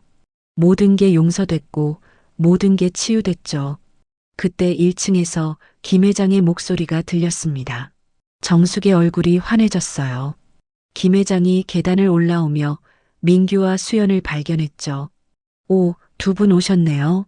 가게는 잘 되고 있죠? 민규와 수연은 일어나 인사했습니다. 김 회장은 흐뭇하게 웃으며 그들의 어깨를 토닥였어요. 김 회장은 정숙 옆에 자연스럽게 앉았습니다. 민규는 그 모습을 보며 어머니가 혼자가 아니라는 사실에 안도했어요. 김 회장은 정숙을 향한 애정이 눈빛에 가득했죠. 1시간쯤 이야기를 나눈 후 민규와 수연은 자리에서 일어났습니다. 가게로 돌아가 저녁 장사를 준비해야 했거든요. 정숙과 김 회장은 1층까지 배웅했어요. 자주 들러라. 얼굴이라도 보게. 네, 어머니. 다음 주에 또 올게요. 민규와 수연이 떠나고 정숙과 김 회장은 공방으로 돌아왔습니다. 저녁 노을이 창문으로 쏟아져 들어오고 있었어요. 정숙은 창가에 서서 노을을 바라봤죠. 김 회장이 정숙의 옆에 섰습니다. 두 사람은 말없이 노을을 바라봤어요. 김 회장이 조심스럽게 정숙의 손을 잡았습니다. 정숙은 손을 뿌리치지 않았어요. 정숙 씨, 행복하세요? 김 회장이 물었습니다. 정숙은 천천히 고개를 끄덕였어요. 네, 행복해요. 정말로요. 김 회장은 미소를 지었습니다. 정숙은 노을을 바라보며 생각했어요. 3년 전 자신이 선택한 길이 옳았다는 걸요. 복수는 파괴가 아니라 교육이었고 그 교육은 아들뿐 아니라 자신도 성장시켰죠. 정숙은 이제 어떤 짐도 지지 않았습니다. 아들에 대한 걱정도, 재산에 대한 집착도, 과거에 대한 후회도 모두 내려놓았어요. 정숙은 지금 이 순간 스스로의 힘으로 일군 공방에서 사랑하는 사람과 함께 서 있었죠. 1층에서는 여성들이 물레를 돌리는 소리가 들렸습니다. 그들도 정숙처럼 새로운 시작을 하고 있었어요. 은퇴 후 찾은 제2의 인생, 스스로의 가치를 증명하는 시간들이었죠. 정숙은 공방 사업을 확장하며 더 많은 여성들을 교육하고 있었습니다. 단순히 공예 기술만 가르치는 게 아니라 경제적 독립과 정신적 자립의 중요성을 전하고 있었어요. 정숙은 이제 지역사회에서 존경받는 여성 사업가였죠. 지수는 정숙의 든든한 동업자가 됐습니다. 두 사람은 함께 교육 프로그램을 개발하고 온라인 판매도 확대했어요. 자립의 이름은 점점 더 많은 사람들에게 알려졌죠. 김 회장은 언제나 정숙의 곁을 지켰습니다. 사업적인 조언을 해주고 힘든 일이 있으면 함께 해결했어요. 두 사람은 서로의 든든한 동반자였죠. 1년 전 김 회장은 정숙에게 정식으로 청혼했습니다. 공방 옆에 작은 주택을 마련해 두었다며 함께 살고 싶다고 말했어요. 정숙은 오래 고민하지 않았죠. 자연스럽게 받아들였습니다. 두 사람은 조용히 혼인신고를 했어요. 큰 결혼식은 올리지 않았지만 가까운 사람들을 초대해 작은 파티를 열었죠. 민규와 수연도 참석해 진심으로 축하했습니다. 정숙과 김 회장은 공방 옆 주택에서 황혼의 로맨스를 시작했어요. 아침에는 함께 산책하고, 낮에는 각자 일하고, 저녁에는 함께 식사하며 하루를 마무리했죠. 소박하지만 완전한 행복이었습니다. 계절이 바뀌고 또 바뀌었습니다. 정숙의 공방에는 항상 사람들로 북적였어요. 배우러 오는 사람들, 작품을 사러 오는 사람들, 그리고 정숙의 이야기를 듣고 싶어 찾아오는 사람들까지. 정숙은 자신의 경험을 숨기지 않았습니다. 배신당했던 이야기, 복수를 계획했던 이야기, 그리고 그것이 결국 모두를 살렸다는 이야기를 솔직하게 들려줬어요. 사람들은 정숙의 이야기에 감동받고 용기를 얻었죠. 민규와 수연의 새 출발 분식도 계속 번창했습니다. 이제는 직원을 2명 고용할 정도로 커졌어요. 두 사람은 여전히 열심히 일했고 벌어들인 돈을 저축했죠. 언젠가 더 큰 가게를 내는 게 꿈이었습니다. 민규와 수연은 일주일에 한 번씩 정숙을 찾아갔어요. 때로는 음식을 가져오고 때로는 그냥 얼굴을 보러 왔죠. 정숙은 그들을 볼 때마다 흐뭇했습니다. 아들과 며느리가 진정으로 행복해 보였으니까요. 어느 일요일 오후 정숙은 공방 2층 작은 방에서 혼자 앉아 있었습니다. 창밖으로는 석양이 지고 있었어요. 하늘은 주황빛과 분홍빛으로 물들어 있었죠. 정숙은 찻잔을 들고 천천히 차를 마셨습니다. 따뜻한 차가 목구멍을 타고 내려갔어요. 정숙은 눈을 감고 지난 시간들을 떠올렸죠. 남편과의 추억, 아들을 키우던 시절, 배신당했던 순간, 복수를 계획하던 밤들, 그리고 새로운 시작. 모든 순간이 정숙을 지금 이 자리에 있게 만들었습니다. 정숙은 후회하지 않았어요. 고통스러웠지만 그 시간들이 자신을 성장시켰죠. 그리고 아들에게도 진정한 자립을 선물했습니다. 김 회장이 문을 열고 들어왔어요. 손에는 정숙이 좋아하는 꽃 한 송이를 들고 있었죠. 뭘 그리 깊게 생각하세요? 김 회장이 정숙 옆에 앉으며 꽃을 건넸습니다. 정숙은 꽃을 받아들고 향기를 맡았어요. 그냥 지난 일들을 생각하고 있었어요. 여기까지 오느라 참 많은 일이 있었네요. 김 회장은 정숙의 손을 잡았습니다. 그래도 결국 잘 됐잖아요. 정숙 씨도 행복하고 아드님도 행복하고 이보다 더 좋을 순 없죠. 정숙은 고개를 끄덕이며 미소 지었어요. 김 회장의 말이 맞았습니다. 모든 게 제자리를 찾았죠. 두 사람은 함께 창밖의 노을을 바라봤습니다. 노을은 점점 더 짙어지고 있었어요. 하늘이 온통 붉게 물들었죠. 정숙은 이 순간을 가슴에 새겼습니다. 스스로의 힘으로 일군 공방에서 사랑하는 사람과 함께 가장 아름다운 노을을 바라보는 이 순간을요. 정숙은 평온했습니다. 완전히 행복했죠. 더 이상 바랄 게 없었습니다. 정숙은 김 회장의 손을 꼭 잡으며 노을을 바라봤어요. 하늘의 노을은 점점 어둠에 잠기고 있었지만 정숙의 마음은 빛으로 가득 차 있었습니다. 정숙의 이야기는 이렇게 막을 내립니다. 복수는 때로는 파괴가 아닌 가장 강력한 교육이 될 수 있다는 걸 보여준 이야기였죠. 정숙은 아들 내외를 길바닥에 내앉혔지만 동시에 그들에게 진정한 자립의 기회를 주었습니다. 스스로 일하고 땀 흘려 돈을 벌고 노동의 가치를 깨닫게 했죠. 그리고 정숙 자신도 변했습니다. 누군가의 어머니이기 전에 한 사람의 예술가로, 사업가로, 그리고 사랑받는 여성으로 제2의 인생을 살아가게 됐죠. 때로는 냉정한 선택이 진짜 사랑일 수 있습니다.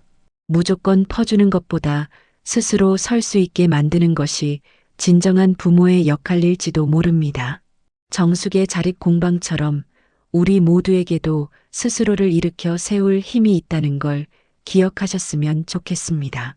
이야기를 끝까지 들어주신 분이 계시다면 잘 들었다고 댓글 하나만 남겨주세요. 감사합니다.